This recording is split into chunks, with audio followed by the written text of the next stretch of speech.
When we booked our flights home from Thailand, I saw one of the flight options involved a 16-hour layover in Taipei, Taiwan. Months earlier, I saw a friend had a long layover and made the most of it by checking out the city, so that inspired the idea for me.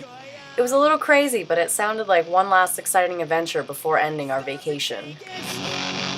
Screwing chicks as long as we're home by Saturday morning.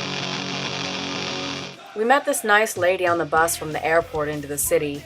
She started talking to us on the bus, telling us that she had just come from California doing some work as a tour guide there.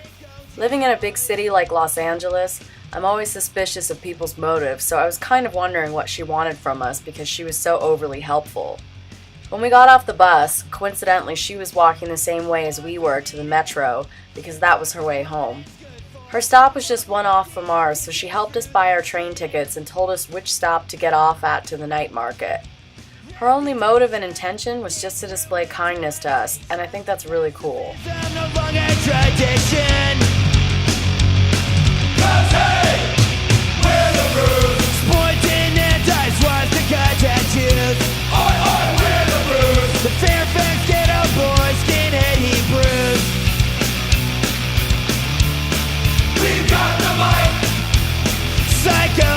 The weird thing about Taipei after coming out of 2 weeks in Thailand is that there are hardly any signs in English, and because the language is in symbols, it's nearly impossible to translate on our phones. So when it came down to buying food, we just had to look at everything and try to guess what it was. Sausage in a sausage. It's a double sausage. What I thought was a double sausage was actually a sausage in a thing that looked like a sausage but turned out to be rice. It was a surprise for sure.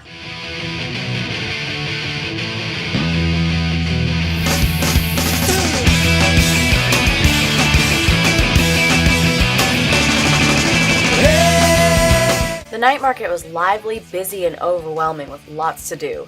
Tons of food stalls, games, and shopping.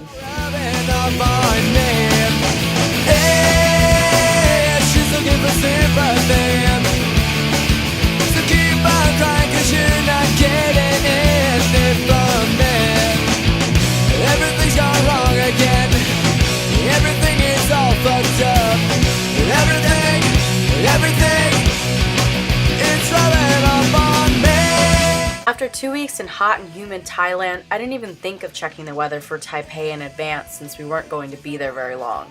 It was cold and rainy that night in Taipei, so our plans to roam around and sightsee all night were foiled, leaving us with just bars and clubs to entertain ourselves.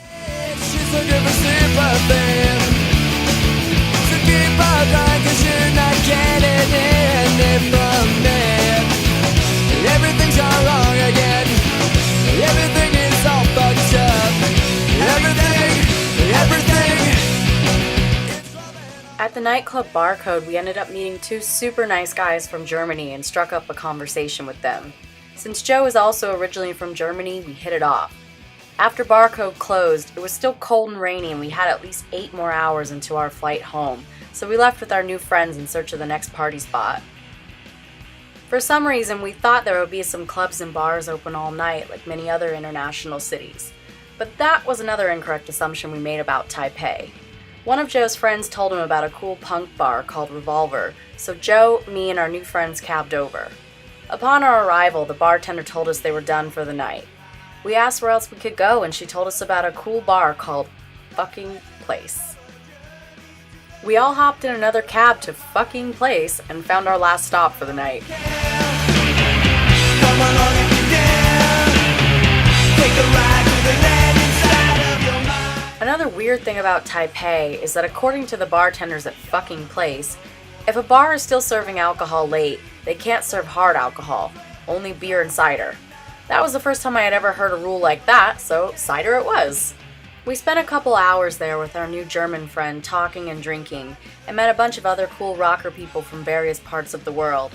I'm so grateful fate brought us all together because what could have been a total bummer turned into a really fun and memorable night. We're drunk at the airport. It's like 6:30 in the morning. I'm drunk as hell there. I take pictures of toilets. Okay, so someone's Wi-Fi